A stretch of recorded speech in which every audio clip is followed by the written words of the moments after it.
बहुत बहुत स्वागत है आप सभी का आपके अपने YouTube channel Shukla study point में। मैं शिवम शुक्ला आप सभी दोस्तों का हार्दिक स्वागत करता हूं। आज के वीडियो के माध्यम से हम लोग चर्चा करेंगे हिंदी साहित्य के बारे में, जो कि खास करके बीए फर्स्ट सेमेस्टर के छात्र छात्राओं के लिए बहुत ही महत्वपूर्ण होगा। आपको बता दूं, इस वीडियो के माध्यम से चाहे आपकी परीक्षा सब्जेक्टिव हो रही है, चाहे आपकी परीक्षा ऑब्जेक्टिव होने वाली है, सभी के लिए इंपॉर्टेंट होगा। मतलब कि चाहे एमसीक्यूज बेस्ड आपकी परीक्षा होगी ओएमआर पैटर्न पर, और चाहे आपका एक प्रकार से जो कॉपी आपको मिलती है यानी लिखने के लिए, जैसे अति लघु उत्तरीय, लघु उत्तरीय, दीर्घ उत्तरीय टाइप के प्रश्न पूछे जाएंगे, तो सभी के लिए इंपॉर्टेंट होगा। क्योंकि इस वीडियो के माध्यम से हम लोग छोटे छोटे क्वेश्चंस आंसर जो होंगे उसके माध्यम से बहुत सारे कवियों के बारे में चर्चा करने वाले हैं। जैसे कि आपके पाठ्यक्रम में जो संकलित हैं, खास करके जो आदिकालीन हिंदी साहित्य के कवि हैं, जैसे विद्यापति, गोरखनाथ और अमीर खुसरो आपके पाठ्यक्रम में संकलित हैं, तो इनसे बनने वाले महत्वपूर्ण प्रश्न और उत्तर, इसके अलावा कबीरदास, जायसी, सूरदास और तुलसीदास से बनने वाले महत्वपूर्ण प्रश्नों को समझेंगे। इसके अलावा केशवदास, बिहारी लाल और घनानंद, तो ये चारों भक्ति काल के हैं। जायसी, कबीर, सूरदास और तुलसीदास। विद्यापति, गोरखनाथ, अमीर खुसरो आदि काल के हैं, और केशवदास, बिहारी लाल और घनानंद ये रीतिकाल के हैं। ठीक है, ये बात ध्यान रखिएगा। अच्छा, आपका पाठ्यक्रम भी बड़ा ज़बरदस्त बनाया गया है। देखिए, विद्यापति जो हैं मैथिल कोकिल कहे जाते हैं, और मैथिली में भी लिखते हैं, संस्कृत में भी रचनाएं करते हैं, इसके अलावा हिंदी में भी लिखते हैं। ठीक है, ध्यान रखेंगे इस बात को, मतलब हिंदी में मैथिल हिंदी का कुछ मिला जुला रूप।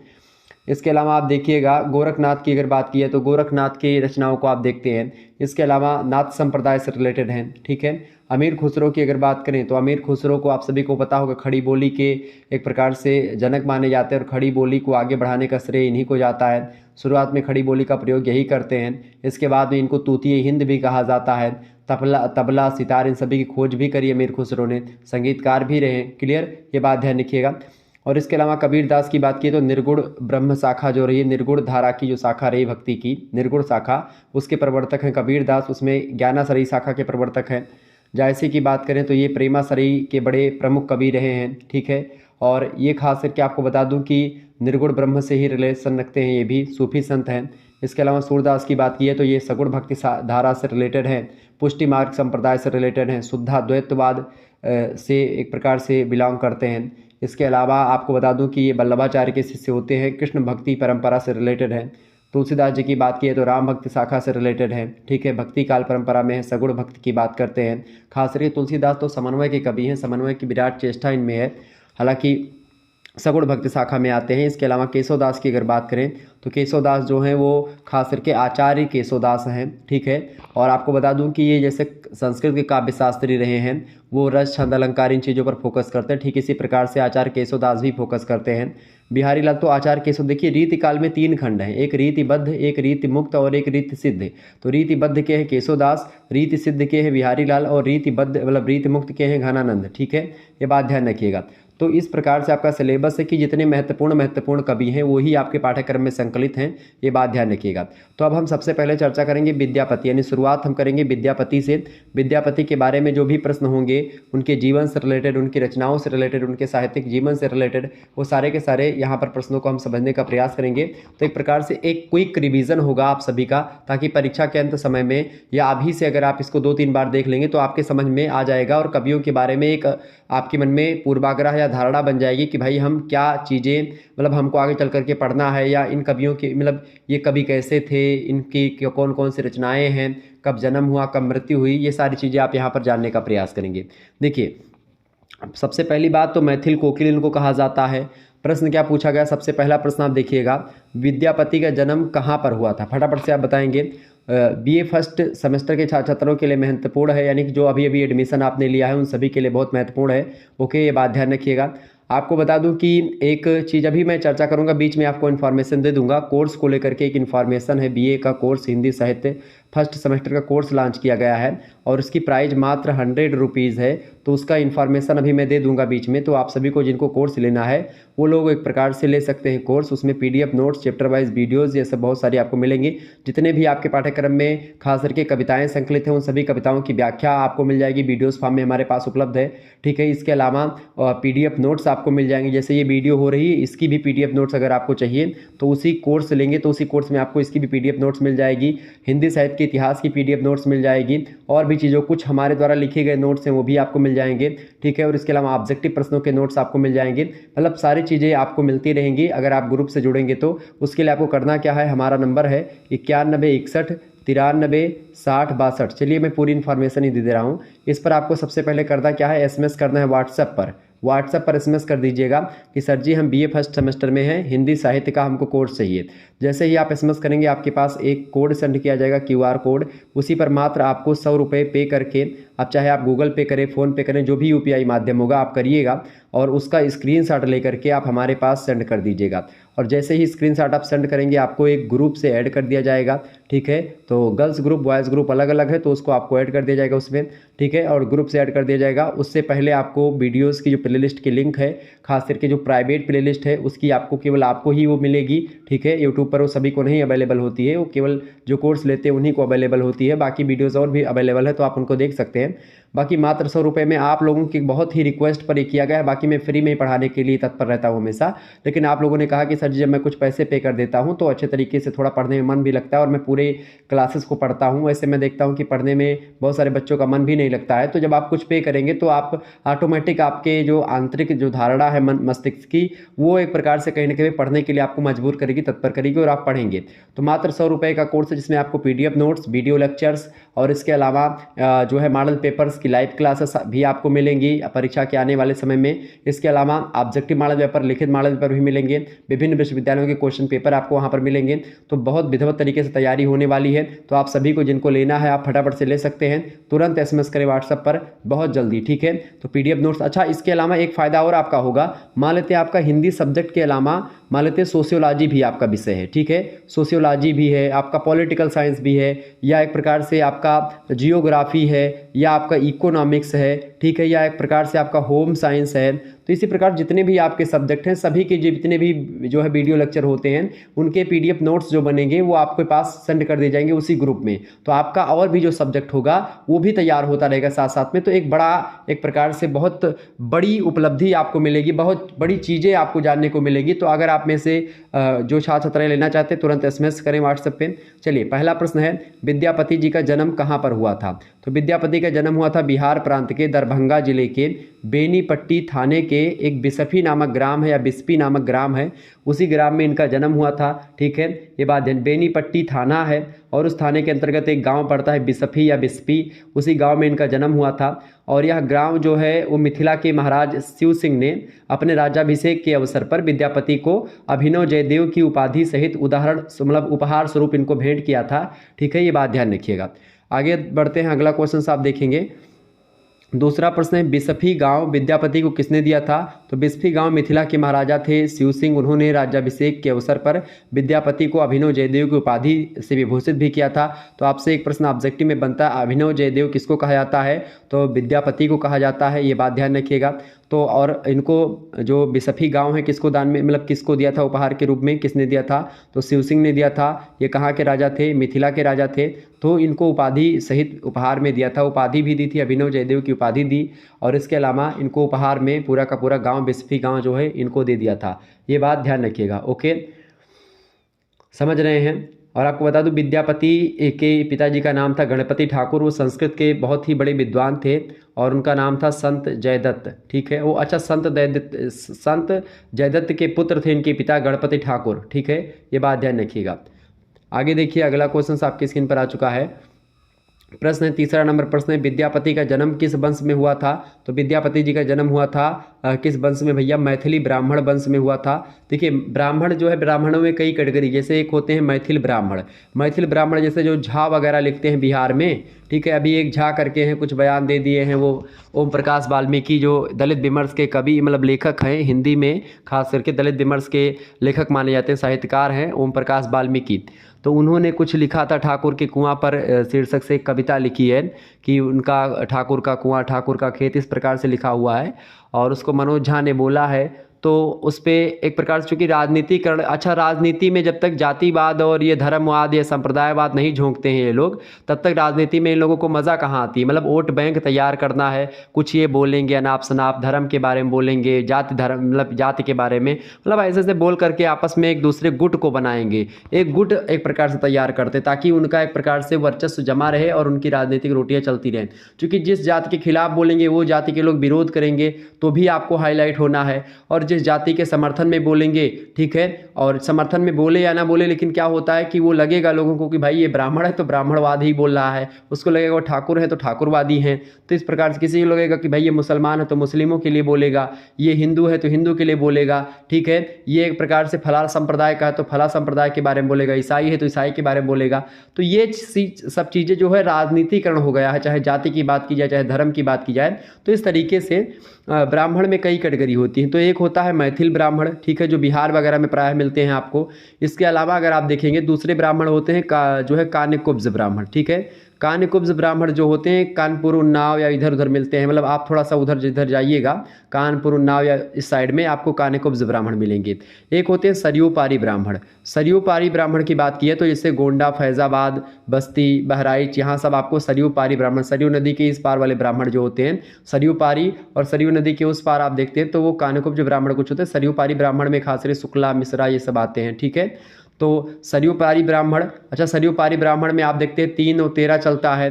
कान्यकुब्ज ब्राह्मणों में आपको बता दूं कि जैसे कि जो विसवा होता है, कितने विसवा के ब्राह्मण हो, इस प्रकार चलता है।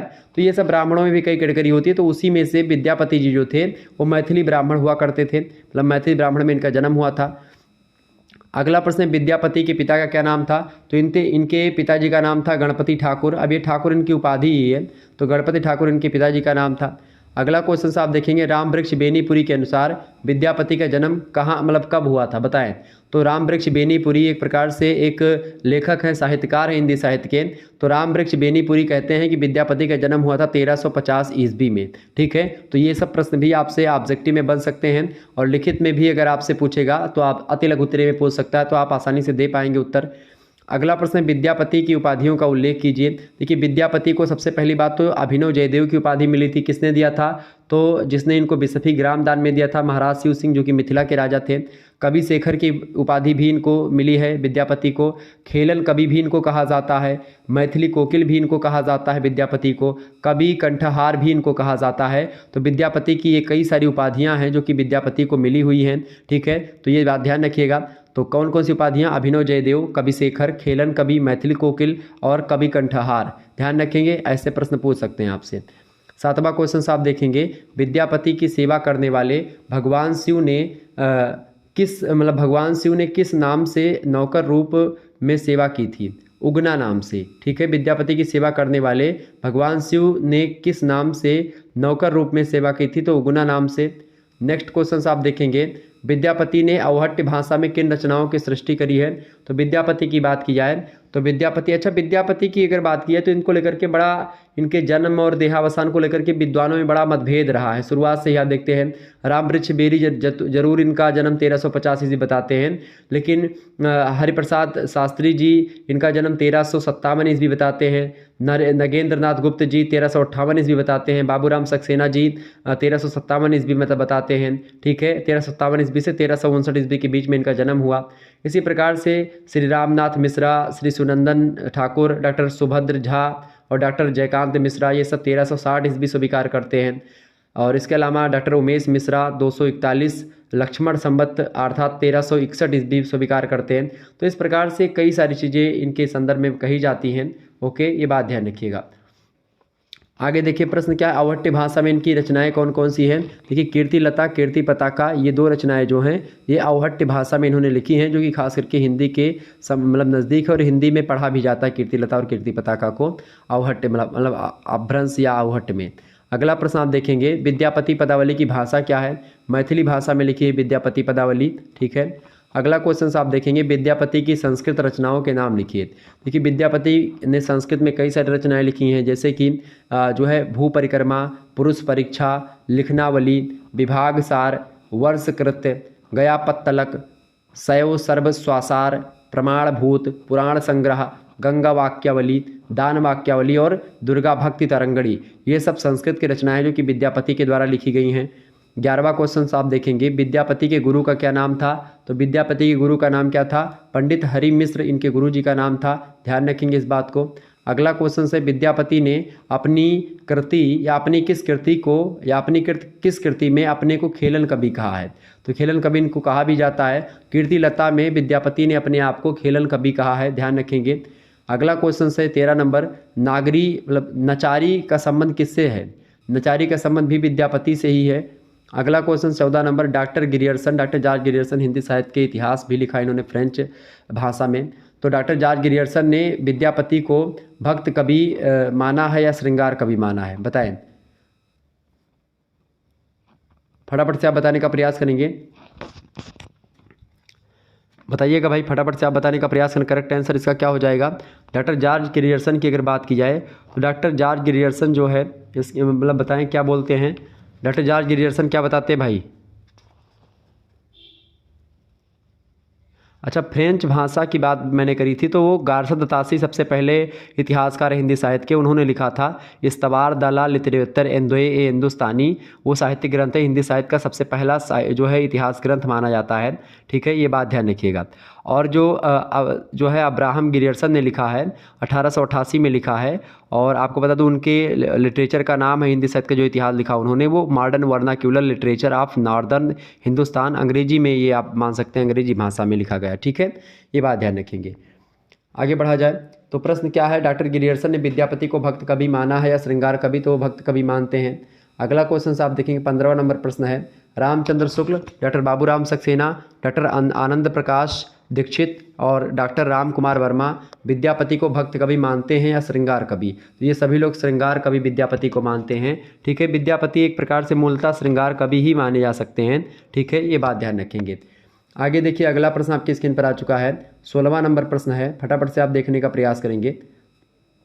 देखिएगा भाई, प्रश्न क्या है, 16वां नंबर है, विद्यापति पदावली पर किस ग्रंथ का प्रभाव है? तो विद्यापति की पदावली पर जयदेव के गीत गोविंद का प्रभाव है। आगे देखिएगा, अगला प्रश्न है, विद्यापति ने पदावली में नारी अंगों में सर्वाधिक वर्णन किस अंग का किया है? तो पयोधरों का ज़्यादा वर्णन किया है। आगे देखेंगे अगला प्रश्न 18 नंबर, पदावली में मुख्यतः किस रस का समावेश है? तो विद्यापति की पदावली में वियोग श्रृंगार का उल्लेख बहुत ज़्यादा है। ओके, आगे देखेंगे अगला प्रश्न है, विद्यापति पदावली की पहली पंक्ति क्या है? तो पहली पंक्ति है विद्यापति पदावली की, नंदक नंदक कदम्बक तरवर धीरे धीरे मुरली बजाए। ठीक है, नंदक नंदक मतलब नंदक नंदक कदम्बक तरवर धीरे धीरे मुरली बजाओ, मतलब एक प्रकार से यहाँ पर जो है नंद का जो मतलब कि नंद के पुत्र हैं भगवान श्री कृष्ण, वो कदम्ब के तरवर के नीचे मतलब पेड़ के नीचे बैठे हुए हैं और धीरे धीरे मुरली बजाने की बात यहाँ पर हो रही है। अगला क्वेश्चन से आप देखेंगे 20वां नंबर प्रश्न है, देसिल बैना सब जन मिठा, यह मान्यता किसकी है? तो यह मान्यता जो है विद्यापति की पंक्ति है, विद्यापति की रचना कीर्ति पताका में लिखी गई है, देसिल बैना सब जन मिठा। अगला क्वेश्चन से 21 नंबर, बालचंद बिज्जावई भाषा, यह गर्भोक्ति किसने की है? तो विद्यापति ने ही कहा था, बालचंद बिज्जावई भाषा। ठीक है, ये बात ध्यान रखिएगा। तो इस प्रकार से ये सारी चीज़ें आपके पाठ्यक्रम में विद्यापति की राधा की वंदना संकलित है, जैसे आप उसमें पढ़ते हैं विद्यापति पदावली से ही है राधा की वंदना की, श्री कृष्ण प्रेम और राधा प्रेम। तो राधा की वंदना में आप पढ़ते हैं कि देख देख राधा रूप अपार, अपूरब के बिहि आन मिलाओल खिति तल लावनिसार। ठीक है, तो इस प्रकार से हम इसकी सभी की व्याख्या मैं ऑलरेडी कर चुका हूँ। आप लोगों ने अगर नहीं देखा तो देख लीजिएगा, वीडियो पड़ा हुआ है चैनल पर, तो आप उसको देख लेंगे। ठीक है, विस्तार से मैंने उसमें बताया है, और जब आप कोर्स लेंगे तो उसमें पूरी व्याख्या आपको मिल जाएगी। ठीक है, आगे देखिएगा, अगला प्रश्न आपकी स्क्रीन पर आ चुका, गोरखनाथ से रिलेटेड है। गोरखनाथ की अगर बात की है तो नाथ संप्रदाय के प्रवर्तक रहे गोरखनाथ। ओके, और इनका समय जो है 8वीं से मतलब कि 800 से 900 के बीच में माना जाता है। विद्वानों में भी मतभेद है, खास करके राहुल शंकरत्यायन जो है इनका समय विक्रम संवत की 10वीं शताब्दी बताते हैं। ठीक है, यानी कि 800 से 900 ईस्वी के बीच। प्रश्न क्या है, पहला प्रश्न है, गोरखनाथ किसके शिष्य थे? तो गोरखनाथ जो है ये मत्स्येंद्र नाथ के शिष्य थे। किसके शिष्य थे भाई? मत्स्येंद्र नाथ के शिष्य थे। अगला प्रश्न है, गोरखनाथ जी का जन्म 11वीं शताब्दी में कौन मानता है? तो पीताम्बर दत्त बर्थवाल और डॉक्टर राम कुमार वर्मा मानते हैं। पीताम्बर दत्त बर्थवाल की अगर बात की जाए तो इन्होंने गोरखवाणी का संपादन किया है, ये बात भी ध्यान रखिएगा। जो रचना आपके पाठ्यक्रम में संकलित है, खास करके जो शब्दी आप पढ़ते हैं और पद जो राग रामश्री है, ये सब जो है किसके उसमें संकलित है? तो गोरखवाणी एक पुस्तक है, उसका संपादन किया है पीताम्बर दत्त बर्थवाल ने ही संपादन किया है, ये बात ध्यान रखिएगा। ओके, गोरखनाथ की अगर बात की जाए तो गोरखनाथ जो हैं वो जो है खास करके आदिनाथ, मत्स्येंद्रनाथ, गोरक्षनाथ और इन्हीं सभी की परंपरा में रहे हैं। चूँकि ये खास करके नाथ संप्रदाय से रिलेशन रखते हैं। 84 संतों में भी इनकी संख्या मानी गई है, नवनाथों में भी मानी गई है। तो नवनाथ, और नवनाथों में कौन कौन थे, जैसे नागार्जुन हो गए, ठीक है, और जड़ भरत हैं, हरिश्चंद्र हैं, सत्यनाथ हैं, भीमनाथ, गोरखनाथ, चरपटनाथ और जालंधर नाथ और मलयार्जुन, ये 9 नाथ हैं, ठीक है। और गोरखनाथ जो है वो नाथ पंथ के प्रवर्तक भी माने जाते हैं। नाथ पंथ आगे चल करके और अधिक जब विकसित होता है तो नाथ संप्रदाय के रूप में हमारे समक्ष आता है, ठीक है, ये बात ध्यान रखिएगा। तो उसके प्रवर्तक कौन है, गोरखनाथ ही हैं, ओके, ये बात ध्यान रखिए। अच्छा, कबीर पर आप देखते हैं, कबीर पर नाथ पंथ का गहरा प्रभाव है, यानी गोरखनाथ जो बात कहेंगे वो बात आप देखते हैं कहीं कहीं पर कबीरदास भी कहते हैं। तो कबीरदास और गोरखनाथ के विचारों में आप समानता देख पाएंगे। आगे देखिएगा, अगला प्रश्न है, तीसरा प्रश्न है, डॉक्टर बर्थवाल ने किस नाम से गोरखनाथ की कविताओं का संकलन प्रकाशित करवाया है? तो गोरखबानी से प्रकाशित करवाया है। अगला प्रश्न आप देखिएगा, गोरखनाथ के गुरु का क्या नाम था? मत्स्येंद्र नाथ उनके गुरु का नाम था। नाथ संप्रदाय के प्रवर्तक किसको मानते हैं? तो भगवान शंकर को माना जाता है, आदिनाथ को माना जाता है। और आदिनाथ के बाद में आते हैं मत्स्येंद्र नाथ, मत्स्येंद्र नाथ के बाद गोरखनाथ आते हैं। और मूलतः अगर बात किए तो नाथ संप्रदाय के प्रवर्तक जरूर है वो, जो है वो एक प्रकार से खास करके नाथ संप्रदाय के प्रवर्तक भगवान शंकर, लेकिन नाथ संप्रदाय के प्रवर्तक जो है मुख्य रूप से अगर देखें तो गोरखनाथ को बताया जाता है। बहुत सारे विद्वान उसको स्वीकार करते हैं। आदिनाथ का मतलब भगवान शंकर। तो पहले कौन है? आदिनाथ हैं, उसके बाद में कौन आते हैं? मत्स्यनाथ, फिर गोरखनाथ आते हैं, फिर गैनीनाथ आते हैं, फिर निवृत्तिनाथ, फिर ज्ञानेश्वर, ठीक है, ये सब आते हैं एक प्रकार से नाथ परंपरा में, ठीक है, ये बात ध्यान रखिएगा। और आपको बता दूं कि जो नवनाथों की परंपरा है उसमें सबसे पहले नागार्जुन का नाम आता है, मतलब नागार्जुन, जड़ भरत। अच्छा, नवनाथों में खास करके इनका नाम सबसे पहले है गोरखनाथ का, ठीक है, उसके बाद में और भी लोगों का है। अगला क्वेश्चन आप देखेंगे, प्रश्न है, मानव गुरुओं में नाथ पंथ का प्रथम आचार्य कौन माना जाता है? तो मानव गुरुओं में नाथ पंथ का प्रथम आचार्य मत्स्येंद्र नाथ को मानते हैं, और मत्स्येंद्र नाथ गोरखनाथ के शिष्य थे, मतलब कि गुरु थे। अगला प्रश्न है, अधिकांश विचारकों ने नाथ पंथ का प्रथम आचार्य किसको माना है? तो अधिकांश विचारकों ने नाथ पंथ का प्रथम आचार्य गोरखनाथ को माना है, ध्यान रखेंगे इस बात को। अगला प्रश्न है, गोरखनाथ को क्या कहा जाता था? तो गोरछपा कहा जाता था, क्योंकि अपभ्रंश वगैरह की भाषा में आप देखते हैं गोरखा, मतलब गोरख अगर नाम है तो गोरछपा, ठीक है, गोरछपा। इसी प्रकार से आप देखते हैं तो मतलब पा लगा करके लास्ट में लगाया जाता है अपभ्रंश भाषा में, आप देखिएगा अधिकतर नाथों वगैरह में। अगला क्वेश्चन आप देखेंगे, गोरखनाथ पंथ के योगियों को क्या कहा जाता है? कनफटा योगी या फिर 12 पंथी योगी। गोरखनाथ पंथ के योगियों को कहा जाता है कनफटा योगी या फिर 12 पंथी योगी, ठीक है। कान में कुंडल भी धारण करते हैं। जैसे योगी बाबा जो हैं गोरखनाथ परंपरा से, मतलब कि वो नाथ परंपरा से ही नाथ संप्रदाय में दीक्षा लेते हैं, ठीक है। और गोरखनाथ मंदिर भी है, आप अगर जाइएगा तो वहाँ पर जो नाथों की बहुत सारे जो नाथ थे 84 नाथों में, या फिर 9 नाथों की बात की, सभी की मूर्तियाँ वहाँ पर आपको मिल जाएंगी। मैं गया हूँ और मैंने देखा भी है, गोरखपुर में है। अगला प्रश्न है, हठ योग का प्रवर्तन किसको लेकर के हुआ? ईश्वर प्राप्ति को लेकर के हुआ, आत्मा परमात्मा के मिलन को लेकर के हठ योग का प्रवर्तन किया गया। अगला प्रश्न, नाथ पंथ की प्रतिष्ठा किस कारण से हुई है? हठ योग के कारण ही नाथ पंथ की प्रतिष्ठा हुई है। हठ योग जो है मुख्य रूप से नाथ पंथ का विशेषता रही है। गोरखनाथ की अगर बात की है तो गोरखनाथ गद्य और पद्य दोनों में रचनाएं लिखते थे, और खास करके आप देखिएगा 1350 ईस्वी इनके रचनाओं का काल माना जाता है मुख्य रूप से, ठीक है। और इनकी कई सारी पुस्तकें भी मिलती है, जैसे गोरख गणेश गोष्ठी, महादेव गोरख संवाद, गोरख बोध, दत्त गोरख संवाद, योगेश्वर साखी, नरवई बोध, ठीक है। नरवई मतलब कि नरपति, ठीक है, नरपत शब्द का भ्रंश में नरवई कहा जाता है, तो वही नरवई बोध या नरपति बोध, विराट पुराण, गोरखसार, गोरख की बानी। तो इस प्रकार से कई सारी पुस्तकें हैं जो कि गोरखनाथ के द्वारा स्वयं लिखी गई थी, मतलब और उनके शिष्यों के द्वारा इसकी स्मृतियों के आधार पर लिखी गई थी। तो ये सब पुस्तकें जो है गोरखनाथ के बारे में है, लेकिन ठीक से अगर देखें तो इन तथ्यों का पता लगाना मुश्किल है, कौन कौन पुस्तकें उनके द्वारा लिखी गई, कौन उनके शिष्यों के द्वारा लिखी गई हैं, इसमें थोड़ा सा मति भ्रम होता है। कुल मिलाकर के गोरखनाथ जो है नाथ संप्रदाय से रिलेटेड हैं और नाथ संप्रदाय के प्रवर्तक भी माने जाते हैं, ठीक है। सबसे जो है नाथ संप्रदाय के प्रवर्तक मुख्य रूप से तो आदिनाथ को मानते हैं, और आदिनाथ मतलब भगवान भोलेनाथ, ठीक है। आगे देखेंगे, अगला प्रश्न आपके स्क्रीन पर आ चुका है, अमीर खुसरो। अमीर खुसरो की अगर बात करें तो अमीर खुसरो, पहला प्रश्न अमीर खुसरो से बन रहा है कि आपके पाठ्यक्रम में संग्रहित ऐसा कौन सा कवि है जिसे हिंदी साहित्य तथा उर्दू साहित्य के इतिहास में एक साथ प्रतिष्ठा प्राप्त है? तो जो हम अमीर खुसरो को जितना महत्व हिंदी साहित्य में देते हैं उतना ही महत्व हम उर्दू साहित्य में देते हैं। अमीर खुसरो की अगर बात की जाए तो इनका जन्म हुआ था 3 मार्च को 1253 ईस्वी में। उत्तर प्रदेश का एटा जिला पड़ता है, वहीं पर पटियाली नामक गांव है, वहीं पर इनका जन्म होता है। ठीक है, ये बात ध्यान रखेंगे। तो अमीर खुसरो ही ऐसे हैं जिनको उर्दू साहित्य और हिंदी साहित्य में बराबर का स्थान मिला हुआ है। दूसरा क्वेश्चन है अमीर खुसरो का जन्म कब और कहाँ पर हुआ था। 1253 ईस्वी में इनका जन्म हुआ था, 3 मार्च का डेट निकलती है। ठीक है, 652 हिजरी संवत में इनका जन्म होता है। उत्तर प्रदेश के एटा जिले के पटियाली नामक गांव स्थान पे इनका जन्म होता है। अगला प्रश्न, अमीर खुसरो के पिता का क्या नाम था। सैफुद्दीन इनके पिता का नाम था। इनका मूल नाम अमीर खुसरो का था अबुल हसन यमीनुद्दीन। तो अबुल हसन यमीनुद्दीन इनके बचपन का नाम था या इनका मूल नाम था। तूतिए हिंद भी अमीर खुसरो को ही कहा जाता है, ये बात ध्यान रखिएगा। तो ये सब प्रश्न ऑब्जेक्टिव में लगातार बनते रहते हैं, तो आपका एक प्रकार से रिवीजन क्लास भी है। ठीक है, क्विक रिवीजन आपका हो जा रहा है। लिखित वालों के लिए बहुत जानकारी मिल रही है इस वीडियो के माध्यम से, ऑब्जेक्टिव वालों के लिए बहुत इंपॉर्टेंट प्रश्न तैयार हो रहे हैं। अगला प्रश्न है अमीर खुसरो के पिता की मृत्यु के समय अमीर खुसरो की उम्र कितनी थी। बताएं फटाफट से, सभी लोग बताने का प्रयास करेंगे। मात्र 7 साल के थे अमीर खुसरो जब इनके पिताजी का देहांत हो गया था, इनके पिताजी की मृत्यु हो गई थी, ये बात ध्यान रखिएगा। आपको बता दूं ये हज़रत निजामुद्दीन औलिया से दीक्षा ग्रहण करते हैं और बाकायदे उनके मुरीद यानी शिष्य बन जाते हैं और अपने पीर यानी गुरु को पीर कहा जाता है उर्दू में। हज़रत निजामुद्दीन औलिया के प्रति खुसरो के मन में बड़ा सम्मान भाव हुआ करता था। ठीक है, और ये गुरु को लेकर के बहुत बड़ी सारी बातें भी लिखते हैं। जब इनके गुरु जो है उनका देहांत हो जाता है तो एक दोहा लिखते हैं, गोरी सोवे सेज पर मुख पर डारे केस, चल खुसरो घर आपने रैन भई चौदेस। और गुरु के मृत्यु के 6 महीने के भीतर ही अमीर खुसरो भी मर जाते हैं, उनका भी देहांत हो जाता है। ठीक है, 23 अक्टूबर मतलब कि 1325 ईस्वी में इनकी मृत्यु हो जाती है। 1253 में जन्म होता है, अक्टूबर महीने में इनका देहांत हो जाता है, ये बात ध्यान रखेंगे।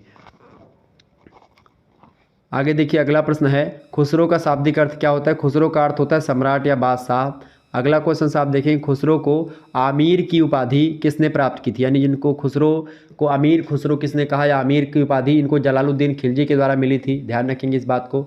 9 नंबर प्रश्न आप देखें, 9वां नंबर प्रश्न है अमीर खुसरो के नाना का क्या नाम था। तो इनके नाना का नाम था इमादुल मुल्क। अगला प्रश्न है अमीर खुसरो के दीक्षा गुरु का क्या नाम था। हज़रत निजामुद्दीन औलिया इनके दीक्षा गुरु का नाम था। ठीक है, अमीर खुसरो की गुरु परंपरा में आदि गुरु का श्रेय किसे प्राप्त है। ख्वाजा मोइनुद्दीन चिश्ती को आदि गुरु होने का दर्जा प्राप्त है। ठीक है, आगे देखेंगे अगला प्रश्न 12वां नंबर प्रश्न देखेंगे अमीर खुसरो ने अपने गुरु के उपदेशों का संकलन किस नाम से किया है। तो अफजल उन फवाइद के नाम से अपने गुरु के उपदेशों का संकलन उन्होंने किया है अमीर खुसरो ने। अगला प्रश्न है अमीर खुसरो ने अपने गुरु के उपदेशों के संकलन अफजल उल फवाइद को जब गुरु को भेंट किया तो उनके गुरु ने उनको आशीर्वाद स्वरूप में क्या दिया था। तो एक लबादा और एक 4 कोने की टोपी भी उनको मतलब कि टोपी इनको दी थी गुरु जी ने भेंट में अमीर खुसरो को। अगला प्रश्न आप देखिएगा, प्रश्न है अपने गुरु हज़रत निजामुद्दीन की मृत्यु पर अमीर खुसरो ने कौन सा दोहा गाया था। तो गोरी सोवे सेज पर मुख पर डारे केस, चल खुसरो घर आपने सांझ भई चहुदेस। ठीक है, ये जो है या रैन भई चहुदेस, ये दोहा एक प्रकार से आपके पाठ्यक्रम में भी संकलित है, आपको व्याख्या भी करनी है। इसके अलावा कव्वाली भी आपके पाठ्यक्रम में संकलित है।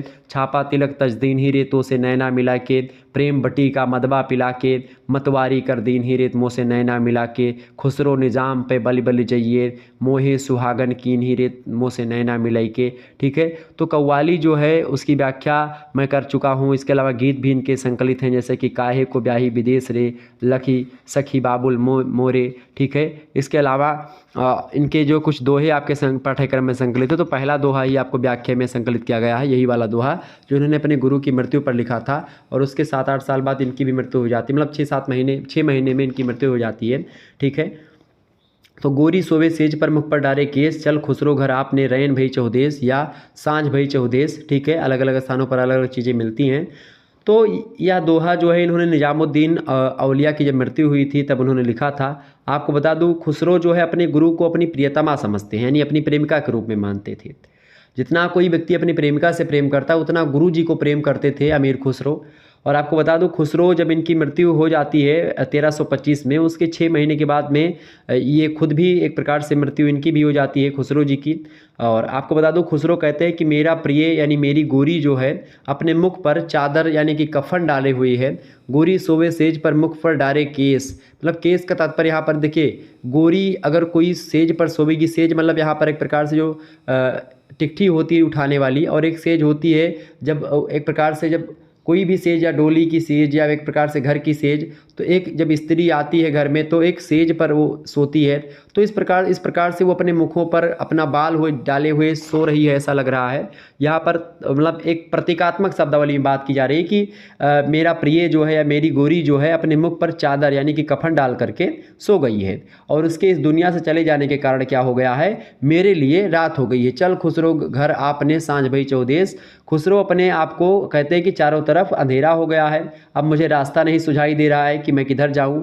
वह अपने आप को संबोधित करते हुए कहते हैं कि ए खुसरो तू भी अपने घर चल, मतलब जहाँ से तू आया है वहीं वापस चल, मतलब इस संसार को त्याग करके तू अपने संसार की तरफ चल, यानी कि एक प्रकार से, और अपने गुरु से फिर से वो रिश्ता बना ले जो रिश्ता छूट गया है। यानी चूंकि कुछ दिनों के लिए हम लोग इस पृथ्वी पर आए हैं और उसके बाद में हमको फिर वही परमात्मा में जाना है, तो कुल मिलाकर के ये बात बताई गई है।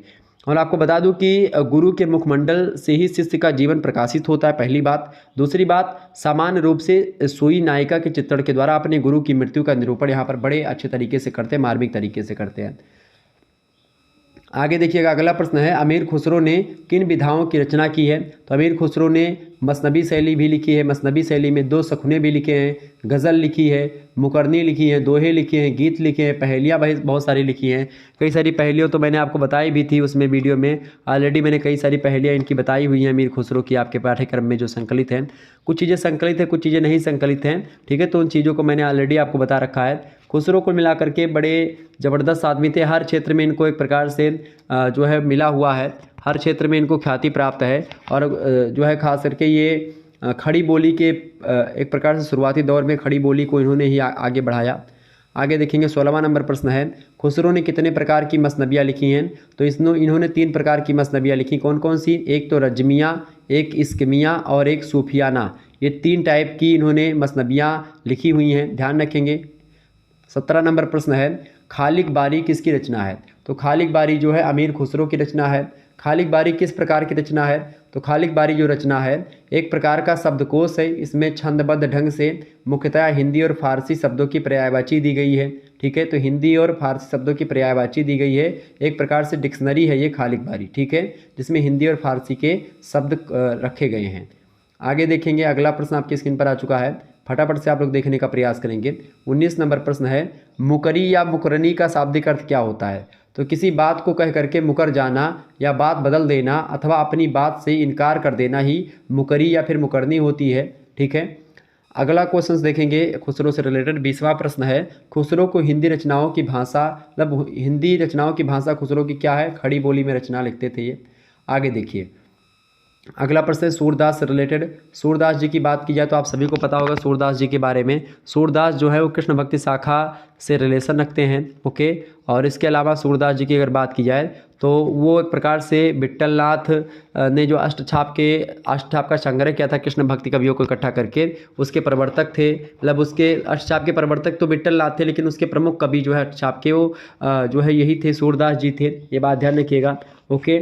देखिए सूरदास जी का जन्म स्थान कहाँ पर है भाई। सूरदास जी का जन्म स्थान है सीही नामक ग्राम। आपको बता दूं सूरदास जो हैं ये इनका जन्म जो हुआ था ये लगभग एक प्रकार से अगर बात की जाए तो इनका जन्म हुआ था, कुछ लोग बताते हैं कि मथुरा प्रांत का कोई गांव है रुनकता, उसी रुनकता नामक गांव में जन्म हुआ था। कोई व्यक्ति बताते हैं सीही नामक गांव में इनका जन्म हुआ था। कुछ लोग गोपाचल ग्वालियर का पुराना नाम जो है उसी को बताते हैं, वहाँ पर जन्म हुआ था।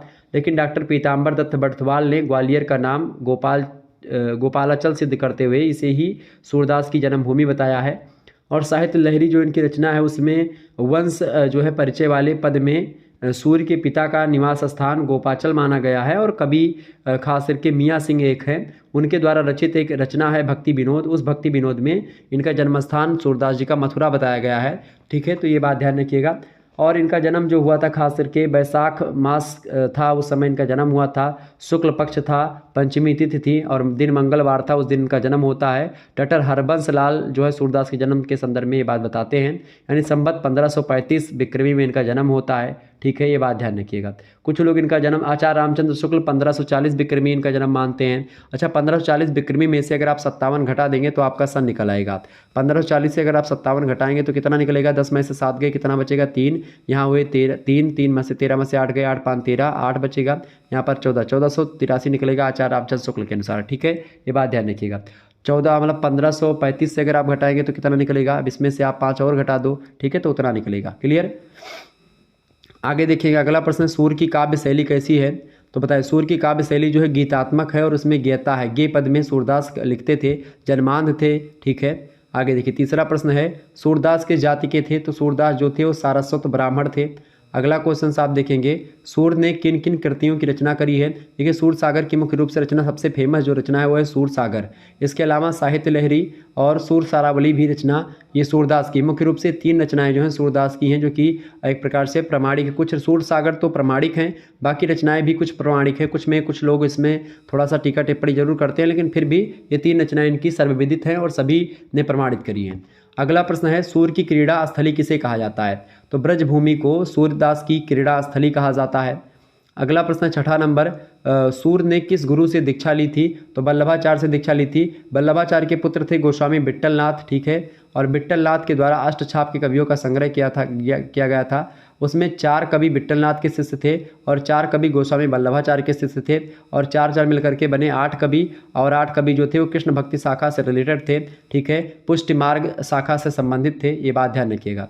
आगे देखिएगा, अगला प्रश्न आपकी स्क्रीन पर। अच्छा, पुष्टि मार्ग के शाखा के प्रवर्तक कौन थे? तो वल्लभाचार्य थे। पुष्टि मार्ग का जहाज किसको कहते हैं? तो सूरदास को पुष्टि मार्ग का जहाज भी कहा जाता है। क्लियर? आगे देखिएगा, 7वां प्रश्न है, सूर्य का काव्य मुख्यतः किस भाषा में है? बताएं। तो सूर्य का काव्य जो है वो ब्रज भाषा में है। नेक्स्ट क्वेश्चन आप देखेंगे, अगला प्रश्न है, सूरदास ने कहाँ पर दीक्षा ली थी? तो सूरदास ने गऊ घाट पर जाकर के दीक्षा ली थी। आगे देखेंगे, अगला प्रश्न है, सूरदास में प्रकृति का प्रयोग किस रूप में हुआ है? तो सूरदास की जो काव्य है, सूर्य का जो रचनाएं हैं, उनमें प्रकृति का प्रयोग जो हुआ है वो उद्दीपन रूप में ज़्यादा हुआ है। ठीक है, किसमें? आलंबन रूप में कम हुआ है और उद्दीपन रूप में ज़्यादा हुआ है सूरदास की प्रकृति वर्णन। ठीक है, तो का प्रकृति वर्णन 2 तरीके से होता है, एक होता है उद्दीपन रूप और एक होता है आलंबन रूप। क्लियर? आगे देखिएगा, 10वां प्रश्न है, सूर सागर में मूलतः कितने पद थे? तो उत्तर है कि सूर सागर में मूलतः 1.25 लाख पद है लगभग। ठीक है, ऑब्जेक्टिव में प्रश्न कई बार आया हुआ है। अगला प्रश्न है, सूरदास के काव्य में किस रस की प्रधानता है? तो सूरदास के काव्य में वात्सल्य और श्रृंगार रस की प्रधानता है। क्लियर? ध्यान रखेंगे इन सभी बातों को। 12वां प्रश्न है, सूरदास को काव्य के किस रस में अधिक सफलता मिली है? तो सूरदास को श्रृंगार और वात्सल्य रस के वर्णन में अधिक सफलता मिली है। नेक्स्ट क्वेश्चन आप देखेंगे, 13वां नंबर प्रश्न है, वात्सल्य और भक्ति रसों का अस्थायी भाव क्या है? तो वात्सल्य जो है इसका अस्थायी भाव क्या है? उसका अस्थायी भाव वात्सल्य और श्रृंगार रसों का जो मतलब श्रृंगार तथा भक्ति रसों का अस्थायी भाव जो होता है वो रति होता है। ठीक है, रति जो है वात्सल्य का, श्रृंगार का और भक्ति, इन सभी का अस्थायी भाव जो है वो रति होता है। ठीक है, ये बात ध्यान रखिएगा। ओके, आगे बढ़ा जाए। तो इस प्रकार से आप लोगों ने जो है सूरदास जी के बारे में तमाम सारी बातें बताई। सूरदास जी वैसे तो जन्मांध थे, और आपको बता दूं कि जन्मांध होते हुए भी इन्होंने ऐसे जो है पदों को लिखा है कि अगर उन पदों को आप पढ़ेंगे तो एकदम से मज़ा आ जाएगा, और इन पदों को पढ़ने के बाद में ऐसा बिल्कुल भी नहीं लगेगा कि ये जन्मांध थे। क्लियर? आगे बढ़िए। अगला प्रश्न आपकी स्क्रीन पर आ चुका है, गोस्वामी बाबा से। गोस्वामी बाबा की बात की है तो सभी लोग जानते होंगे गोस्वामी बाबा के बारे में, तुलसीदास जी महाराज के बारे में। आपको बता दूँ कि तुलसीदास जी महाराज जो हैं वो एक प्रकार से रामचरितमानस जैसा विशाल महाकाव्य देते हैं हिंदी साहित्य को, जो कि अपने आप में अमूल्य निधि है, हिंदी साहित्य का एक खजाना है। और रामचरितमानस के एक एक दोहे, एक एक चौपाई हिंदी साहित्य के एक एक निधि हैं। जिस प्रकार से बिहारी लाल तो के 713 दोहे ही मात्र लिखे हैं, तो जिस बिहारी लाल के दोहे, एक प्रकार से अभी बिहारी लाल के बारे में चर्चा करेंगे, लेकिन सभी सूर्य सूर्य तुलसी शशि उड्डगन केशोदास अब के कभी खद्योत सम जहाँ तहाँ करत प्रकाश, मतलब सूरदास का स्थान जहाँ पर सूर्य के समान है भक्ति काल में हिंदी साहित्य में, वहीं पर तुलसीदास का स्थान चंद्रमा के समान है। वहीं पर उड्डगन केशोदास यानी केशोदास का स्थान जो है नक्षत्रों की भांति है, यानी कि तारा की भांति है। और वहीं पर आज के कवि जो हैं वो खद्योत सम है, यानी जुगनू के समान है, जो इधर उधर प्रकाश करते हैं, जलते बुझते रहते हैं। गोस्वामी तुलसीदास जी का जन्म कहाँ पर हुआ था? तो गोस्वामी बाबा का जन्म हुआ था राजापुर नामक ग्राम में। ठीक है, तुलसीदास बाबा का जन्म कहाँ पर हुआ था भैया? राजापुर नामक गाँव में हुआ था। ये बात ध्यान रखिएगा। ओके, ये बात ध्यान रखिएगा। राजापुर नामक गाँव कहाँ पड़ता है? तो गोंडा में पड़ता है राजापुर नामक गाँव। ये बात ध्यान रखिएगा। ओके, 1554 बिक्रमी में इनका जन्म होता है और बहुत सारे समीक्षक यही स्वीकार भी करते हैं। कुछ लोग बांदा जिले के राजापुर नामक गांव में बताते हैं, कुछ लोग इनका जन्म एटा जिले का जो सोरो नामक स्थान है वो बताते हैं। ठीक है, लेकिन कुछ लोग जो है उनका जन्म, और गोस्वामी जी का जन्म कुछ लोग तो गोंडा में, एक प्रकार से गोंडा जिला में, गोंडा जिस जिले से मैं हूँ वहाँ पर एक पस्का नामक स्टेट है, पस्का नामक स्थान है, वहीं पर एक राजापुर नामक गांव है, उसी राजापुर नामक गांव में हुआ था। सूकर क्षेत्र गोंडा जिला जो है वो सरयू नदी के किनारे एक पवित्र तीर्थ स्थान है, जहाँ आप देखते हैं आसपास के कई जिलों के लोग स्नान करने के लिए आते हैं सरयू नदी, और यहाँ पर मेला भी लगता है सरयू नदी में। अयोध्या बगल में है सरयू नदी के। ठीक है, ये बात ध्यान रखिएगा। और अब तो राम मंदिर भी बन रहा है, तो वहाँ पर एक प्रकार से आप देखते हैं यही स्थान है जहाँ पर गोस्वामी बाबा का जन्म हुआ था। गोस्वामी जी के बचपन का नाम राम बोला था। ठीक है, ये बात ध्यान रखिएगा। आत्माराम दुबे इनके पिताजी का नाम, माताजी का नाम हुलसी था। ओके, ये बात ध्यान रखिएगा। ओके, अच्छा, रहीम दास और ये बड़े मित्र थे। गोद लिए हुलसी फिरे तुलसी सो सुत होए, ये रहीम दास ने कहा था। तुलसी और रहीम में मित्रता थी, इसीलिए आप देखते हैं रहीम की भाषा ब्रज है और तुलसी की भाषा अवधी थी। तो तुलसीदास जी ने एक प्रकार से ब्रज में भी लिखा और अवधी में लिखा, चूँकि रहीम दास के रिक्वेस्ट पर लिखा था। रहीम दास ने कहा था कि प्रभु थोड़ा सा इसमें भी लिख दीजिए, ब्रज भाषा में लिखिए, ब्रज भाषा में भी लिख दीजिए, तो उन्होंने लिखा था ब्रज भाषा में। ठीक है, ये बात ध्यान रखिएगा। तो इनका बचपन का जो एक प्रकार से जीवन था बड़ा जो है संकटग्रस्त हुआ करता था बाबा गोस्वामी का। ठीक है, चलिए जानते हैं अगला प्रश्न जो बनता है, क्या बनता है भाई। देखिए, तुलसीदास जी के माता पिता का नाम क्या था? तो इनके माता पिता का नाम, माता जी का नाम हुलसी था, पिताजी का नाम आत्माराम दुबे था। अगला क्वेश्चन है तुलसीदास जी की पत्नी का क्या नाम था? तुलसीदास जी की पत्नी का नाम था रत्नावली। इन्हीं रत्नावली ने एक प्रकार से तुलसीदास का एक प्रकार से जो काव्य प्रेरणा का जो माध्यम बनी वो रत्नावली ही बनी। रत्नावली ने ही इनको कहा कि हाड़ मास मिली बना शरीरा, मतलब एक प्रकार से उन्होंने कहा कि हाड़ मास से मिल करके हमारा शरीर बना है, तामे ऐसी प्रीति, तामे इस प्रकार से अगर आप ऐसी प्रीति कर रहे हो, अगर यही प्रेम आप भगवान से करते, प्रभु से करते, तो आपको मोक्ष मिल जाता। इस प्रकार से रत्नावली बोलती है। आधी रात में चले जाते हैं उनके घर। ठीक है, बिना बताए चली जाती है रत्नावली अपने मायके, तो ये चले जाते हैं रात में, आते हैं भिक्षा उक्षा मांग करके। तो गोस्वामी तुलसीदास ने किस गुरु से दीक्षा ली थी? तो गुरु नरिहर दास से गोस्वामी जी ने दीक्षा ली थी, और बचपन में ही एक प्रकार से इनसे दीक्षा ले लेते हैं वो, ये बात ध्यान रखेंगे। अगला प्रश्न है तुलसी के काव्य की भाषा कैसी थी? तो तुलसीदास के काव्य की भाषा संस्कृत निष्ठ है, शुद्ध कोमल है, ब्रज और अवधी दोनों भाषा का प्रयोग करते हैं और दोनों में संस्कृत निष्ठ भाषा का प्रयोग करते हैं। अगला प्रश्न है गोस्वामी जी के प्रमाणिक ग्रंथों की संख्या कितनी है? तो गोस्वामी जी के 12 ग्रंथ प्रमाणिक हैं। ओके, कितने ग्रंथ प्रमाणिक हैं भाई गोस्वामी जी के? गोस्वामी जी के 12 ग्रंथ जो हैं वो प्रमाणिक हैं, ये बात ध्यान रखिएगा। उसमें रामचरितमानस जो है सबसे महत्वपूर्ण रचना है। ओके, ये बात ध्यान रखिएगा। अच्छा, तुलसीदास जो रचनाएं लिखते हैं वो स्वांता सुखाय के लिए लिखते हैं। ठीक है, कहते हैं कीरत भनित भूति भल सोई, सुरसर सम सब कर हित होई। ऐसी रचनाएं होनी चाहिए जो नदियों की भांति सभी का उद्धार करे। उस प्रकार से कविता का भाव जो होता है, कविता का उद्देश्य उद्धार करना होता है। ये कहते हैं राम से बड़ो है कौन, कौन मोह से छोटो, राम सो खरो है कौन, कौन मोह सो खोटो। वो कहते हैं कि तू दयालु दीन हो, तू दानी हो भिखारी, हो प्रसिद्ध पात की तू पाप पुंजहारी। इस प्रकार से अपने आप को समर्पण कर देते। एक भरोसो एक बल एक आस विश्वास, एक राम घनश्याम ही चातक तुलसीदास। ठीक है, ये रामचरितमानस और इसके बारे में वो कहते हैं। कुल मिलाकर के आपके पाठ्यक्रम में अयोध्या कांड का दोहा संख्या 28 से लेकर के दोहा संख्या 41 तक आपके पाठ्यक्रम में संकलित है। गीता प्रेस गोरखपुर के द्वारा जो रामायण श्री रामचरितमानस का प्रकाशन हुआ है उसी से एक प्रकार से दोहा संख्या 28 से लेकर के 41 तक संकलित है। पूरा व्याख्या मैंने बता रखी है। आगे देखिएगा अगला प्रश्न, तुलसीदास के 5 रचनाओं के नाम लिखें। रामचरितमानस, विनय पात्रिका, कवितावली, गीतावली, दोहावली, रामलला नछहू, ये तमाम प्रकार की रचनाएं इन्हीं की हैं। आगे देखिएगा अगला प्रश्न है गोस्वामी जी की मृत्यु किस स्थान पर हुई थी? गोस्वामी जी की मृत्यु जो हुई थी वो 80 गंगा के तीर हुई थी, यानी 80 घाट पर हुई थी। ठीक है, 80 घाट वाराणसी में पड़ता है। ऑप्शन नंबर मतलब ऑप्शन क्या, आप जो भी पूछा जाएगा तो आप आसानी से बता पाएंगे, सारी चीज़ें आपके दिमाग में वैसे घुस जा रही हैं। अगला प्रश्न आपकी स्क्रीन पर आ चुका है। तुलसीदास जी की मृत्यु कब हुई थी भाई? 1680 बिक्रमी में हुई थी। विक्रम संवत से अगर आप 57 लेस करेंगे तब आपका निकलेगा एग्जैक्ट सन। ठीक है, तो इसमें से 10 में से 7 गए, बचा 3, यहाँ बचा 6, मतलब यहाँ बचा 7, 7 में से 5 गए, कितना बचेगा? 7 में से 5 गए 2। ठीक है, और यहाँ पर आ गया आपका 16 का 1623 ईस्वी में इनकी मृत्यु हुई थी गोस्वामी बाबा की।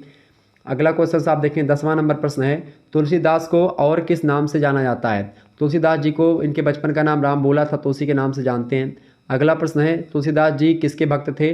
तो ये भगवान श्री राम मर्यादा पुरुषोत्तम के भक्त थे।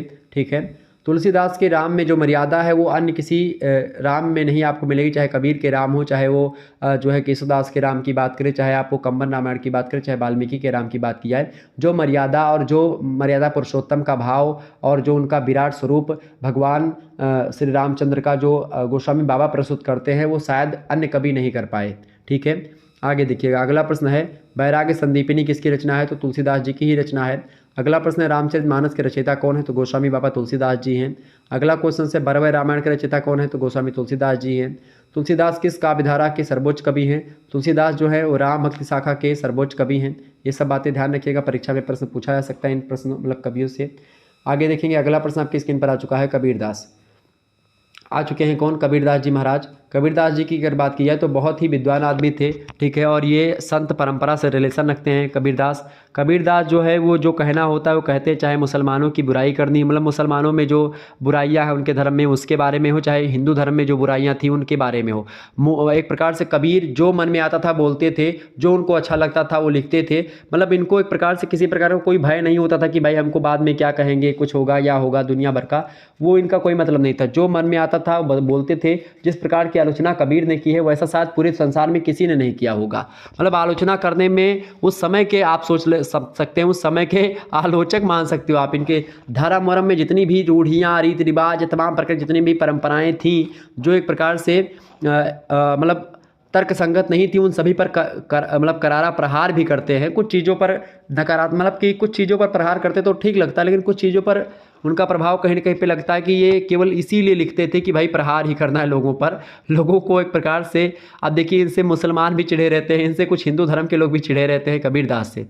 कबीरदास की अगर बात की है तो इनकी जो है वाणियों का संग्रह है बीजक, चूँकि कबीर पढ़े लिखे नहीं थे तो इनकी संग्रह है वाणियों का, बीजक नाम से प्रसिद्ध है। 3 भागों में बटा हुआ है बीजक, साखी, शबद, रामायणी। ये बात ध्यान रखिएगा। और आपको बता दूं कबीर की अगर बात करें तो कबीर किस ब्रह्म के उपासक थे? तो निर्गुण ब्रह्म के उपासक थे, निर्गुण काव्य धारा से रिलेटेड है। अगला प्रश्न आप देखें, दूसरा नंबर प्रश्न है, कबीर की भाषा का रूप क्या था? सदुक्कड़ी था। सदुक्कड़ी मतलब साधुओं के बीच में जाते थे तो अलग अलग साधुओं के बीच में गए तो उन्हीं साधुओं के मुख से जो चीज़ें सुनी जानी वही एक प्रकार से अपने लोगों को बताते थे, या काव्य कथा जो सुनते थे वही बताते थे, क्योंकि पढ़े लिखे नहीं थे कबीर। ठीक है, और इनमें कवित्व का भाव कोई नहीं, मतलब कि सबसे पहले कबीरदास जो है वो एक संत हैं। ठीक है, बाद में वो एक कवि होते हैं। कवि के विचारों या कवि के जो अगर मापदंडों पर अगर इनको देखेंगे तो उतना ज़्यादा इंपॉर्टेंट नहीं है ये, लेकिन अगर संत के मापदंडों पर देखेंगे तो सर्वश्रेष्ठ संत के रूप में आप इनको मान सकते हैं कबीरदास को। ठीक है, तो कबीरदास की भाषा जो है सदुक्कड़ी है। कई सारे साधुओं के स्थान पर जाते थे, संत के लोगों के शरण में रहते थे। रामानंद इनके जो है गुरु थे। ठीक है, ये बात भी ध्यान रखेंगे। तो ये निर्गुण राम की उपासना करते हैं। और इसके अलावा कबीर की अगर बात की जाए तो कबीर की भाषा पंचमेल खिचड़ी भी है। उनकी भाषा में अवधी, ब्रज भाषा, राजस्थानी, पंजाबी, ठीक है, इन सभी जो है बोलियों के भी पुट आपको मिल जाएंगे। इसके अलावा आगे देखिएगा, अगला प्रश्न है, कबीरदास का रहस्यवाद किस प्रकार का है? सो साधनात्मक रहस्यवाद की बात कबीरदास करते हैं। मोस्ट इंपॉर्टेंट प्रश्न, ऑब्जेक्टिव में कई बार आया हुआ है। अगला प्रश्न चौथा नंबर, कबीर ने किन कुरीतियों का विरोध किया था? तो कबीर ने मूर्ति पूजा का विरोध किया था। इसके अलावा हिंदू वर्ण व्यवस्था का विरोध किया था और तिलक का विरोध किया था। मतलब कि एक प्रकार से उन्होंने एक प्रकार से इस्लाम धर्म के जो बाह्य आडंबर थे उनका विरोध किया था। कबीरदास कहते हैं कि दिन भर रोजा रहत हैं, रात हनत हैं गाय। तो वो और एक और आगे कहते हैं कि क्या बहरा हुआ खुदा, ऐसे लास्ट में पंक्ति है, जो मैं को एक बांधते हैं मुस्लिम लोग, जो है अजान होती है उसको लेकर के तर्क करते हैं। मतलब ऐसा तर्क अगर उस समय के ज़माने में कोई विदेशी व्यक्ति देता या कोई विदेशी स्थान पर इसे पोप वगैरह, मतलब जो चर्च के खिलाफ अगर कोई व्यक्ति ऐसा जो है चीज़ें बोलता तो शायद वो जिंदा ना बचता। मतलब ये बहुत सारे विद्वानों ने भी बताया कि कबीरदास जिस प्रकार से हिंदुस्तान में इतनी कड़ी तरीके से आलोचनाएं कर रहे थे, बुराइयां कर रहे थे, बुराइयां नहीं, एकदम से फटकार लगा रहे थे लोगों को। चाहे हिंदू धर्म की बात की जाए कि पाहन पूजे हर मिले तो मैं पूजू पहाड़, ताते तो चकिया भली पीस का संसार, वो मूर्ति पूजा का खंडन करते हैं, विरोध करते हैं, खूब ज़बरदस्त विरोध करते हैं।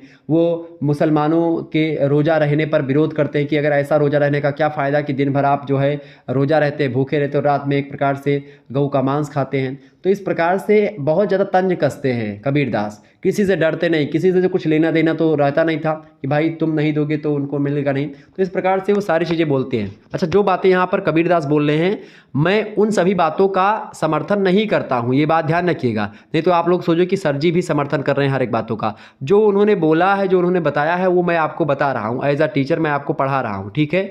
इसमें मेरी कोई विचारधारा नहीं है, किसी धर्म विशेष के बारे में टिप्पणी करना मेरी कोई राय नहीं है, मेरी कोई विचारधारा नहीं है, ये बात ध्यान रखिएगा, क्लियर।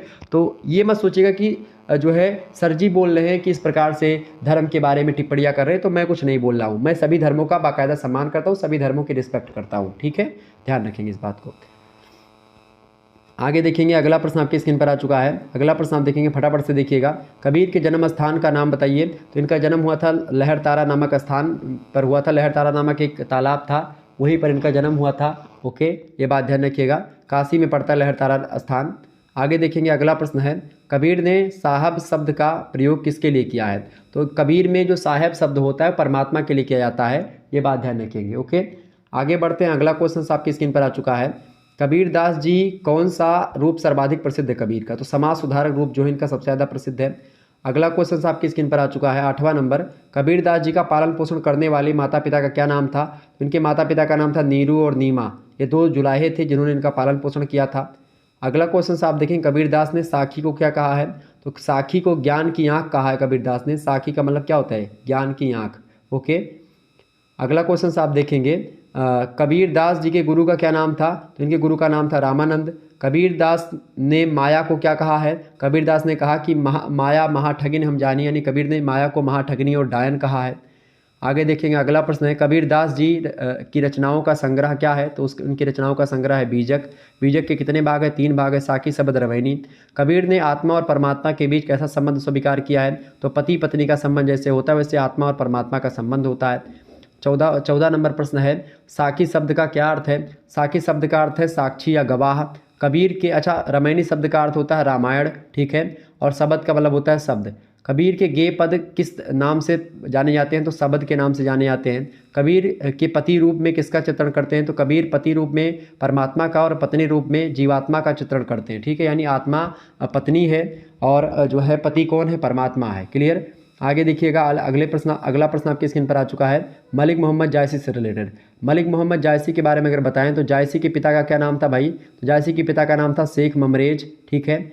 आगे देखेंगे, अवधी भाषा के कवि हैं, अवधी भाषा में लिखते थे, पद्मावत जैसा महाग्रंथ लिखा जायसी ने, ठीक है, सूफी परंपरा से रिलेटेड है। ओके, निर्गुण प्रेमासरी शाखा के प्रवर्तक हैं। जायसी का जन्म स्थान कहाँ पर है भाई। तो रायबरेली जिले में इनका जन्म स्थान है। रायबरेली जिले में इनका जन्म हुआ था। जायस नगर मोर स्थान, जायस नामक एक स्थान है, वहीं पर इनका जन्म हुआ था।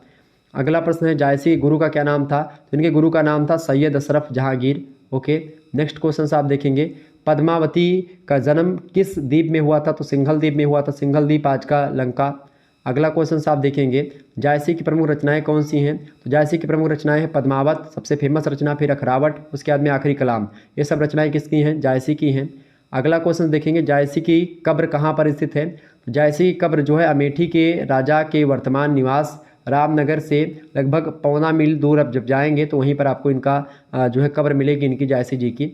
अगला क्वेश्चन आप देखेंगे, जायसी की रचनाएं किस भाषा में हैं। तो अवधी भाषा में है। जायसी की प्रमुख रचना कौन सी है। तो पद्मावत इनकी प्रमुख रचना है। पद्मावत जो है ठेठ अवधी में लिखी गई है और आपको बता दूं कि ये मसनबी शैली में लिखी गई रचना है और इसमें दोहा और चौपाई में लिखी गई है। ओके, पद्मावत की नायिका का क्या नाम है, पद्मावती।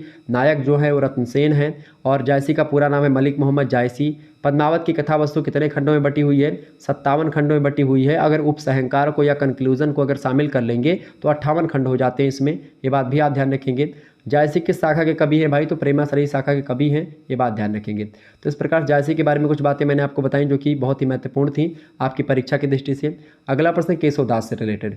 केशवदास की अगर बात करें तो केशवदास के बारे में क्या चीज़ें हैं भाई। केशवदास जी का जन्म कब हुआ था और कहाँ पर हुआ था। तो केशव का जन्म हुआ था जो है किस स्थान पर हुआ था और कब हुआ था। केशव का जन्म हुआ था ओरछा नगर में संवत 1612 विक्रमी में इनका जन्म हुआ था। संवत से अगर 57 घटाएंगे तो सन निकल आएगा, ये बात ध्यान रखेंगे।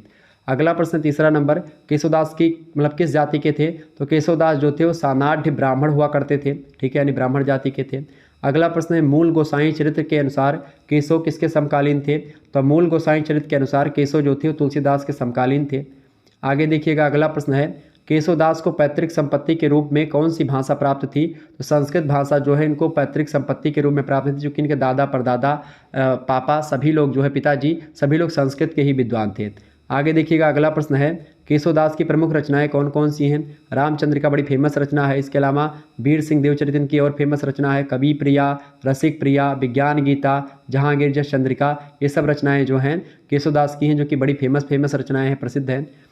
अगला क्वेश्चन से आप देखेंगे, हिंदी साहित्य में रीति परंपरा को जन्म देने वाले पहले कवि कौन हैं? तो हिंदी साहित्य में रीति परंपरा को जन्म देने वाले पहले जो कवि हैं वो हैं केशवदास, ठीक है। रीतिबद्ध काव्यधारा के प्रवर्तक है केशवदास। केशवदास को ही एक प्रकार से कुछ लोग जो है वो प्रवर्तक मानते हैं जो है रीतिकाल का, ये बात ध्यान रखेंगे। आगे बढ़िए, केशवदास की मृत्यु किस समय हुई थी? तो इनकी मृत्यु हुई थी जो है कब हुई थी भाई? फटाफट से आप बताने का प्रयास करेंगे। संवत 1974 में इनकी मृत्यु हो जाती है। किसकी भाई? किसकी मृत्यु? तो केशवदास की। ओके, ये बात ध्यान रखेंगे। क्लियर? आगे बढ़ा जाए तो केशवदास के बारे में चीज़ें आपको समझ में आ गई होंगी। केशवदास की अगर बारे में अगर और भी बात की जाए तो ये केशवदास जो है इनकी और भी रचनाएं हैं, और खास करके ये कहते हैं केशवदास की भाषा बोले न जानहि जिनके कुल के दास, भाषा कवि भे मंदमती तेहि कुल केशवदास। तो कहीं ना कहीं पे आप देखिएगा केशवदास जो है वो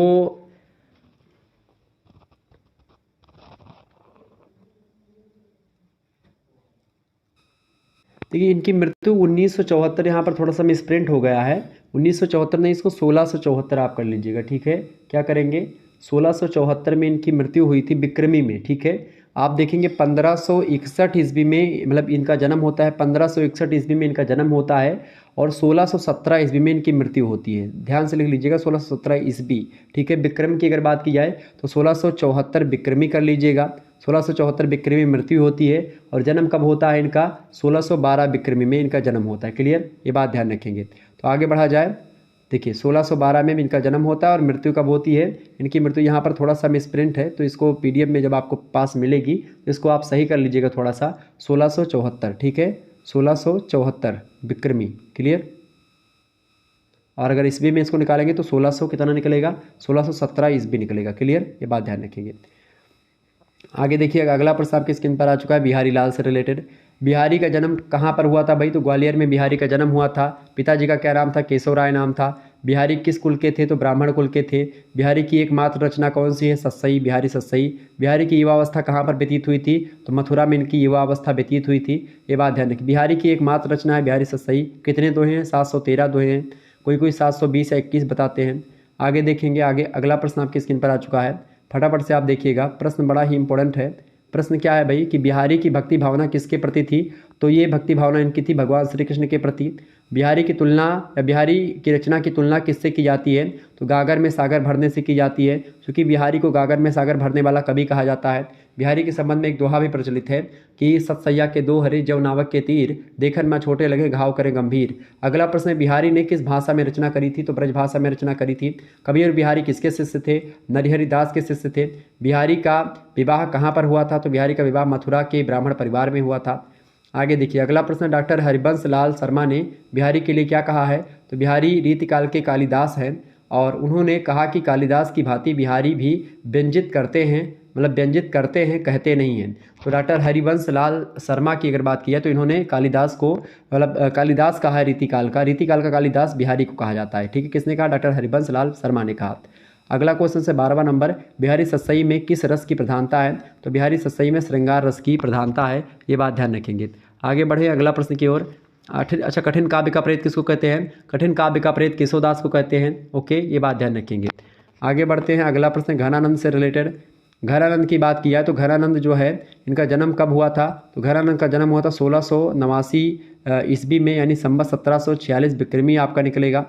आगे देखेंगे, घनानंद का जन्म किस परिवार में हुआ था? तो कायस्थ परिवार में हुआ था। इनका जन्म दिल्ली के एक कायस्थ परिवार में इनका जन्म हुआ था। घनानंद जी अब तक कितनी रचनाएं उपलब्ध हो चुकी घनानंद जी की? अब तक तो 40 रचनाएं हमारे पास उपलब्ध हो चुकी है, मतलब कि हिंदी साहित्य के पास। अगला क्वेश्चन है, घनानंद किस रस के कवि हैं? तो श्रृंगार रस के कवि हैं मूल रूप से घनानंद। घनानंद किस संप्रदाय में दीक्षा प्राप्त करते थे? तो घनानंद मतलब कि किस संप्रदाय में दीक्षा प्राप्त की थी? निम्बार्क संप्रदाय में दीक्षा प्राप्त करी थी, जब सुजान ने इनको एक प्रकार सुजान के साथ नहीं जाती हैं मोहम्मद मतलब कि उनके दरबार से, तो एक प्रकार से ये सुजान के ऊपर भी तमाम सारी रचनाएं भी लिखते हैं। सुजान से बड़ा प्रेम करते थे घनानंद। सुजान एक नर्तकी थी जो कि राज दरबार में रहा करती थी। घनानंद के काव्य का मूल वर्ण विषय क्या है? तो मूल वर्ण विषय इनका है वियोग श्रृंगार। ठीक है, आगे देखेंगे, कविवर घनानंद की रचना किस भाषा में है? ब्रज भाषा में रचनाएं किया करते थे। घनानंद मुख्यतः श्रृंगार कवि थे, ये एक प्रकार से वियोग श्रृंगार के कवि थे। तो किस श्रृंगार के कवि थे भैया? वियोग श्रृंगार के। इनकी मृत्यु कब हो जाती घनानंद जी की? घनानंद जी की मृत्यु होती 1760 विक्रमी मतलब ईस्वी में, यानी 1817 विक्रमी संवत का पड़ेगा आपका। ठीक है, तो 1760 में मृत्यु होती है इनकी, ये बात ध्यान रखिएगा। किसकी? घनानंद जी की। घनानंद के जो है आपके पाठ्यक्रम में घनानंद से कई सारी पंक्तियाँ संकलित हैं, उनकी व्याख्या मैंने आपके समक्ष कर दी है, तो आप सभी लोग देख लीजिएगा उसको। इनकी कई सारी रचनाएं जैसे सुजान सागर, बिरह लीला, कोक सागर, ठीक है, रस केली बल्ली, कृपा कांड, ठीक है, सारी रचनाएं इन्हीं की ही हैं। और हिंदी साहित्य के रीतिकाल में मुक्त हृदय और स्वच्छंद प्रवाह धारा का जो किया वो घनानंद ने ही किया है। ओके, ये बात ध्यान रखिएगा। सुजान नामक बैसा से प्रेम करते थे और वो बाद में उनको एक प्रकार से उनके साथ जाने से मना कर देती है, और फिर उसके बाद सुजान को लेकर के उनके विरह में बहुत सारी रचनाएं लिखते हैं। ये हैं घनानंद। तो इस प्रकार से आज की वीडियो के माध्यम से मैंने घनानंद वगैरह के बारे में सारी चीज़ें आपको बता दी। अब जो अगली वीडियो आएगी उसमें आधुनिक कवियों के बारे में हम लोग चर्चा करेंगे। ठीक है, अब आधुनिक कवियों में जो हैं आपके जैसे कि भारतेंदु हरिचंद, जयशंकर प्रसाद, सूर्यकांत त्रिपाठी निराला, सुमितन पंत, महादेवी वर्मा, और इसके अलावा अज्ञेय, मुक्तिबोध, नागार्जुन, धर्मवीर भारती और धूमिल, ये इतने जो है आपके पाठ्यक्रम में और कवि हैं जिनके बारे में एक दिन मैं और इसी प्रकार से कोई रिवीजन करवा दूंगा। तो आप सभी लोग चैनल को लाइक और वीडियो को एक प्रकार से वीडियो को लाइक और चैनल को सब्सक्राइब कर दीजिएगा। सभी दोस्तों के पास इस वीडियो को शेयर कर दीजिए ताकि टाइम टू टाइम आपको नोटिफिकेशन मिलता रहे और आप लगातार इसी प्रकार से वीडियो देखते रहें। ओके, तो इस प्रकार से आप लोगों ने तमाम सारी वीडियोज़ को देखा। तो अगर आप सभी को इसका पूरा पीडीएफ नोट चाहिए तो आपको कोर्स लेना पड़ेगा, और कोर्स आपके लिए हिंदी का है। उसमें आपको तमाम सारी व्याख्याएं, कविताओं की जितनी कविताओं की व्याख्या है उन सभी की लगभग जो है 60% व्याख्याएं उपलब्ध हो चुकी हैं। बाकी 40% व्याख्याएं जो हैं बची हुई हैं, उनकी व्याख्या मैं जल्द ही करवा दूंगा। तो वो भी आपको वीडियोस फॉर्म में मिलते रहेंगे, मतलब क्लास होगी तो बता दीजिएगा आपको भाई क्लास हो रही है। तो आप में से किसी को कोर्स लेना है तो 91 61 93 60 62 इसी पर आपको व्हाट्सअप करना है। ठीक है, कि सर जी हमको हिंदी साहित्य बीए फर्स्ट सेमेस्टर का कोर्स चाहिए, फिर उसके बाद में उस पर आपको इन्फॉर्मेशन दे दी जाएगी। क्लियर? तो चलिए फिर मिलते हैं हम नेक्स्ट वीडियो में। तब तक के लिए जय हिंद, जय भारत। आप सभी का बहुत बहुत धन्यवाद हमारे से जुड़ने के लिए। इसी प्रकार से अपना प्यार बनाए रखिए। Good night all of you, बहुत बहुत धन्यवाद।